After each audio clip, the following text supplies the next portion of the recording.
Hey guys, it is GoGo Hero 777, and I'm going to be bringing you guys war videos. So I know I said I was going to upload, live stream, yada yada yada. I'm sorry guys, life's just been really busy. You know, sometimes you don't do things you say you're going to do, but we're here now. So we are going to have 12 war videos. I am currently working on the first 3. I am going to be fighting in War 4 today. Faye's doing, better than I thought it would be. But let's look at this fight. So we got this is my rank 5 Deathless Thanos, and we're punching down on a Solvark. So it's very easy. It's path 4, first fight. So what's that mean? We gotta take off willpower. It's reverse controls. Who cares? We have an unstoppable that lets us get free intercepts, right? So literally, if you watch this damage, it's so much damage. Look at all this. And then you just hold block. He runs in. Fight's over. The reason why we're baiting SP2, or trying to bait SP2 anyways, in blue mode is it just makes the fight easier and faster. Because, let's say he throws the SP1, he's in orange mode, I might take damage. There's stuff like that can happen, and we just don't want to happen. So now we have Kushala versus Null. This fight's a little bit longer. Her nullifying the buffs when you parry is kind of a little, chopped. You don't really want that to happen in some fights. Like this fight, I'd much prefer, you're going to see, I like to parry a lot when I play with Kushala and more. Maybe I shouldn't, but it helps keep the blessings. But then, I'd block this whole thing because I regen it all, right? There goes 7 of my ignition buffs. So, all my damage just disappears. So, I love that she's whitelisted, one of the best Mystic attackers. Her, Wolf, and Nico are the best 3 Mystic attackers right now for War. But Nico's banned, right? So then that leaves you with Wolf and Kushala. They're pretty equal, I'd say, in footing. But I think it just depends on who you like to play with more. Kushala or Wolf. I actually have both on my team this war, and I do use both. But yeah, this fight's about to be over. It's not a hard fight. It's it's a path fight, right? We shouldn't be dying to path fights. So far, as I'm recording this video, I've done 3 wars. 5 fights this war. Second war was 4, and third war was 7. So that puts me at 16 fights. I have not died yet. I know I'm spoiling future wars, but I have not died yet. So the goal is to go deathless this season. You'll see that I'm putting on Grey Boosts. I am going to try my best, as long as I don't run out of them, to try to have a Grey Boost on most of the time when I have a fight where I'm like, oh, something could go wrong in this. Because a lot of my deaths that I have are I'm overconfident, and then I go in and I'm like, oh, well, that's an SP3. And then it's just oh, well, now I'm dead. And I was oh, an invuln just wins me that match, So it's just stupid crap like that. So we're trying to avoid that. This fight, though, start off, we go medium, then we heavy. What that does is it pauses Maestro's form, and then we have the ruptures. So now we have enough ruptures, and we can throw this SP2. I should not have done that. That was bad. I should have dashed in, then threw it, or had him come at me and then throw it. It's whatever. It doesn't matter. You use Wolf against Maestro. Freest fight ever. You could... and, the reason why we're sending Wolf here is because his damage is physical. So...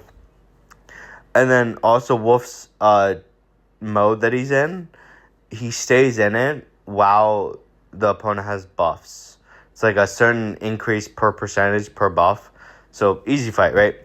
Now we have Kushala versus Domino on this path. This fight, once again, it's not a hard fight. It's a pretty easy fight. We have increased ability accuracy here once we get a few spells up. So what that's going to do is it's going to make sure we don't take so much crit damage. I still have that invuln on from the previous fight. So if I have to, I can push her SP3. I don't really care. Domino can be stingy with her specials. So the goal here is just to nullify her buffs. Try to keep her from reaching the unblockable. But even if she ends up going unblockable, right? It's Kushala. It doesn't really matter. Because Kushala just doesn't care about unblockable. I think I go for an intercept, yep. And, I don't want to say the fight's over, but that's Kushala. Like, you have to really screw up to die with Kushala, right?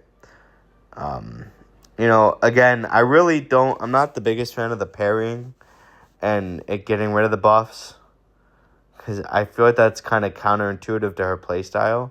Like, nullifying 4 buffs right there is like, that sucks. Because that's so much damage you're losing. So it kind of incentivizes you to not parry, not block. But, like, her playstyle is to parry and block. So, it's whatever, I guess. But you can see the fight's going fine. I'm just taking a bunch of block damage. I heal a bunch of it, so it doesn't matter. This is my last Kushala fight. I went for an intercept right there. Really dumb intercept. Really dumb special. She doesn't punish me, though, which is nice. 11%. I still have all 3 hits in my invuln. We just check this. Fight's over. And then we get the last fight of the war for War 1. This is a very easy fight. I think that's my second invuln I use this war. This is literally just throw SB1s, push them red, throw SB3s, and yeah, the fight's over. This is a rank 5 Shocker. Mine is a rank 5 Thanos. So that's cool, I guess. I guess it's not punching down. But yeah, like you'll see, I don't throw heavy because we don't want to waste charges on armor break, armor shatter here. Because as soon as I do that, it'll go away. He throws that in a hard block for literally no reason. Like, I have the invuln on, so I just want to push him SP3. It doesn't happen, though. But yeah, so this fight, it's really easy. I'm trying my best to make sure he doesn't throw SP1s. Because then you don't have to deal with charges, and it just makes the fight easier. And then, right here, I'm going to be able to get to my SP3 because of how he plays before he even throws his. So then we just go right here, throw this. And then he's going to throw his SP3. It's not going to do anything. It gives him charges, though, I guess. So it's something, right? Or maybe it doesn't give him charges. No, it didn't give him any charges. I just played dumb right here. Yeah, that's funny, but whatever. Fight's over. So that's my war for War 1. I hope you enjoyed it. Whatever, subscribe if you want. Thanks, guys. We did win this war. Chaos was talking a lot of crap. Mainly Nice Guy was talking a lot of crap in Chaos. So we had to give them their due, You talk crap before war, it normally comes back to bite you in the butt. A good friend of mine knows a lot about that. But thank you, guys. Let me know what you think in the comments.